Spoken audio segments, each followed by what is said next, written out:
रोज नई और मजेदार कहानियों के लिए हमारे चैनल को अभी सब्सक्राइब कीजिए। उस सुबह गांव के लोग अभी नींद से जाग ही रहे थे कि चाय की दुकान से एक जोर की आवाज आई। आज उधार नहीं मिलेगा, एक एक पैसा देना पड़ेगा। लोग चौंक गए। ये आवाज रामू चाय वाले की थी। वही रामू जो कल तक मुस्कुरा मुस्कुरा कर चाय पिलाया करता था। गांव में सन्नाटा छा गया। किसी ने धीमे से कहा, रामू, तू ही तो कहता था पैसे बाद में दे देना। रामू ने पलट कर देखा। उसकी आंखों में अब वो अपनापन नहीं था, बस एक अजीब सी चमक थी, लालच की चमक। किसी को नहीं पता था कि आज से शुरू होने वाली यह कहानी रामू को वहाँ ले जाएगी जहाँ से वापसी नहीं होती। और ये सब सिर्फ चाय के पैसों से शुरू हुआ था। रामू का चाय का खोखा गांव के पीपल के पेड़ के नीचे था। मिट्टी की जमीन, लकड़ी का तख्त और एक पुरानी केतली। सुबह 5 बजे से ही किसान, मजदूर, स्कूल के मास्टर सब वहीं जुट जाते थे। रामू गरीब था, लेकिन दिल का बुरा नहीं। पहले वो कहता था, अरे पैसे क्या चीज़ हैं, चाय पी लो, बाद में दे देना। गांव वाले उसकी तारीफ करते नहीं थकते थे। रामू जैसा दिल अब कहाँ मिलता है। लेकिन धीरे धीरे रामू ने कुछ और देखना शुरू किया। लोग रोज़ चाय पीते और उधार बढ़ता जाता। पहले 10 रुपये, फिर 20, फिर 50। रामू हंसकर लिख लेता। लेकिन रात को वही रामू जब अकेला बैठता तो उसकी गिनती बदल जाती। आज फिर सिर्फ 300 रुपये। इतनी मेहनत और बस इतना। यहीं से रामू के मन में पहली बार एक आवाज़ उठी, अगर मैं थोड़ा दाम बढ़ा दूं तो। अगले हफ्ते चाय 5 रुपये से 6 रुपये की हो गई। गांव वालों ने कुछ कहा नहीं। चलो, महंगाई है, लोगों ने सोचा। रामू खुश था। अब उसकी केतली पहले से ज़्यादा खनकने लगी थी, लेकिन लालच कभी रुकता नहीं। कुछ दिनों बाद रामू ने दूध कम करना शुरू किया। चाय वहीं थी, लेकिन स्वाद बदल गया। एक बूढ़े किसान ने कहा, रामू, चाय पहले जैसी नहीं रही। रामू मुस्कुराया, लेकिन उस मुस्कान में अब मिठास नहीं थी। अब जमाना बदल गया है काका। धीरे धीरे रामू का बर्ताव बदलने लगा। उधार बंद, कम पैसे देने वालों को घूर कर देखना और गरीबों से रूखा बोलना। गांव की वही दुकान अब लोगों को चुभने लगी थी। लेकिन रामू, वो तो अपने हिसाब गिन रहा था। नया मोबाइल, नई घड़ी और मन में एक सपना, शहर में बड़ी दुकान खोलूंगा।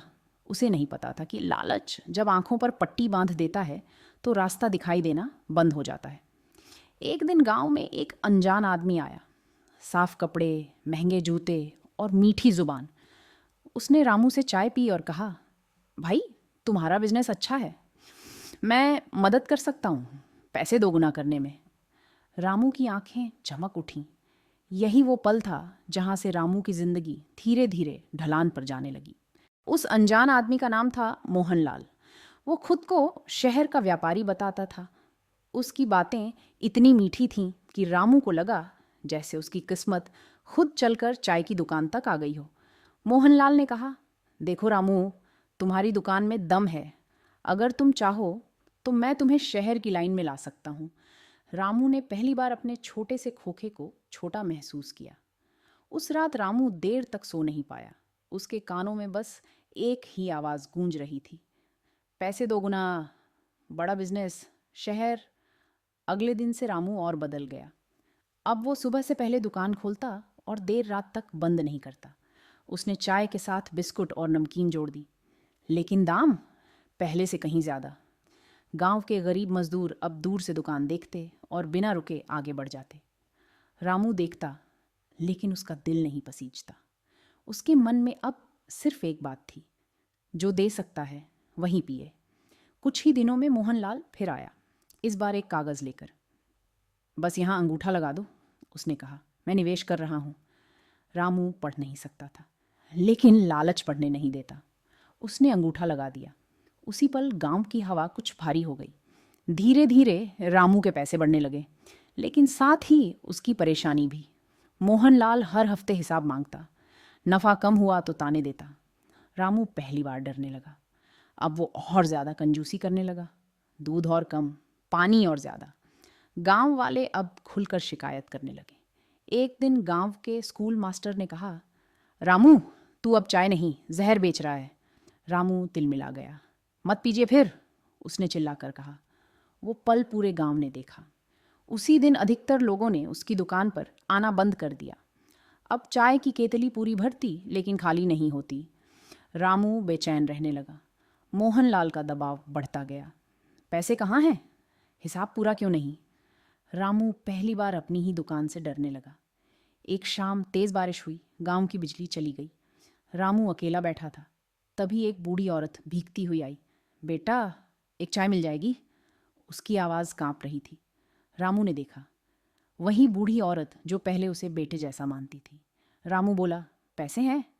औरत ने सिर झुका लिया। कल दे दूंगी। रामू ने केतली हटाकर कहा, कल आना। औरत बिना कुछ बोले लौट गई, लेकिन जाते जाते उसकी आंखों में जो दर्द था वो रामू के दिल में एक पल को चुभा। बस एक पल। उसी रात मोहनलाल आया। इस बार उसकी आवाज़ मीठी नहीं थी। रामू, अब बहुत हो गया, या तो पैसे दे या दुकान मेरे नाम कर दे। रामू के पैरों तले ज़मीन खिसक गई। दुकान? ये मेरी रोज़ी है। मोहनलाल हंसा। अब नहीं। अगले हफ्ते कागज़ आया, कर्ज, ब्याज, जुर्माना। रामू कुछ समझ नहीं पा रहा था। उसने गांव के सरपंच को दिखाया। सरपंच ने गहरी सांस ली। रामू, तू फंस गया है। अब रामू दिन रात दुकान पर बैठा रहता, ना नींद ना चैन। गांव वाले दूर से देखते। किसी ने कहा, लालच ने डुबो दिया। एक दिन वही बूढ़ी औरत फिर आई। इस बार उसके हाथ में कुछ सिक्के थे। बेटा, पिछली चाय के। रामू ने सिक्के देखे। उसका गला भर आया। उसे याद आया वो समय जब वो खुद भूखा रहता लेकिन दूसरों को चाय पिलाता। उसकी आंखों से पहली बार आंसू गिरे। अगली सुबह रामू ने दुकान नहीं खोली। गांव वाले हैरान थे। मोहनलाल आया, लेकिन दुकान बंद। शाम को खबर फैली, रामू ने दुकान बेच दी। लेकिन मोहनलाल को नहीं। उसने सब पैसे चुका दिए अपनी ज़मीन बेचकर, और जो बचा उसे गांव के मंदिर में दान कर दिया। कुछ दिनों बाद गांव के बाहर एक छोटी सी झोपड़ी में फिर चाय की खुशबू फैली। वहीं रामू, लेकिन बदला हुआ। अब चाय फिर 5 रुपये की थी और एक तख्ती लगी थी, पैसे नहीं हैं तो भी चाय मिलेगी।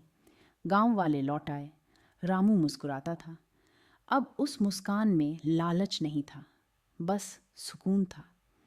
क्योंकि रामू ने सीख लिया था, चाय से पेट भर सकता है लेकिन लालच से जिंदगी नहीं। गांव में धीरे धीरे सब कुछ सामान्य होने लगा, लेकिन रामू के अंदर अब भी एक हलचल थी। दुकान छोटी थी, कमाई भी सीमित, पर मन में जो बोझ था वो हल्का हो चुका था। हर सुबह जब वो केतली चढ़ाता तो भाप के साथ बीते दिनों की यादें भी उठती। वो लालच, वो गुस्सा, वो अकेलापन। अब समझ आता था कि सबसे ज़्यादा नुकसान पैसों से नहीं, अपने ही लोगों से दूरी बनाकर हुआ था। एक दिन वही स्कूल मास्टर फिर दुकान पर आए। चाय पीते हुए बोले, रामू, अब चाय में फिर से वो स्वाद आ गया है। रामू मुस्कुराया। स्वाद चाय में नहीं मास्टर जी, उसने धीमे से कहा, नियत में होता है। मास्टर कुछ नहीं बोले, बस सिर हिलाकर चाय खत्म की। धीरे धीरे दूसरे गांवों के लोग भी उसकी चाय पीने आने लगे। किसी ने पूछा, इतनी सस्ती क्यों रखते हो? रामू हंस दिया, क्योंकि भूख और थकान महंगाई नहीं समझती। एक शाम रामू दुकान समेट रहा था कि दूर से एक जानी पहचानी आवाज़ आई, एक चाय मिलेगी? रामू ने पलट कर देखा, मोहनलाल, वही आदमी जिसने उसे सपने दिखाए थे और फिर कर्ज में डुबो दिया था। मोहनलाल के कपड़े अब साधारण थे, चेहरे की चमक गायब थी। रामू एक पल को रुका। गांव के लोग चुप हो गए, सब देख रहे थे। रामू अब क्या करेगा? रामू ने बिना कुछ कहे एक कप चाय बनाई और सामने रख दी। मोहनलाल ने चाय उठाई, हाथ कांप रहे थे। पैसे? उसने हिचकिचाकर पूछा। रामू बोला, आज नहीं। मोहनलाल की आंखें भर आईं। चाय पीकर मोहनलाल ने सिर झुका लिया। माफ़ कर दो रामू, मैंने बहुत गलत किया। रामू ने गहरी सांस ली। गलती सब करते हैं, वो बोला, लेकिन हर कोई उससे सीखता नहीं। मोहनलाल कुछ देर चुप रहा और फिर चला गया। उस दिन गांव वालों ने देखा, लालच हार गया था, रामू जीत गया था, पैसों से नहीं, इंसानियत से। समय बीतता गया। रामू की दुकान अब गांव की पहचान बन गई। लोग कहते, अगर सच्ची चाय पीनी हो तो रामू के यहाँ जाओ। बच्चे स्कूल जाते हुए वहीं रुकते, मजदूर काम से लौटते हुए। रामू सबको एक ही नज़र से देखता। एक दिन गांव के सरपंच ने कहा, रामू, तू चाहे तो दुकान बड़ी कर सकता है। रामू ने मना कर दिया। कुछ चीज़ें छोटी रहें तो ही खूबसूरत लगती हैं। उस रात रामू देर तक दुकान पर बैठा रहा। केतली की आखिरी भाप आसमान में घुल गई। वो मुस्कुराया। अब उसे ना शहर चाहिए था, ना बड़ी दुकान। बस इतना काफ़ी था। सुबह चाय की खुशबू, शाम को लोगों की दुआएं और रात को चैन की नींद। क्योंकि रामू जान चुका था, लालच जितना देता है उससे कहीं ज़्यादा छीन लेता है। और जो इंसान समय रहते रुक जाए वही सच में अमीर होता है। कहानी यहीं ख़त्म होती है, लेकिन इसका असर हर उस इंसान पर रहता है जो ज़िंदगी में थोड़ा और के चक्कर में काफ़ी कुछ खोने वाला होता है।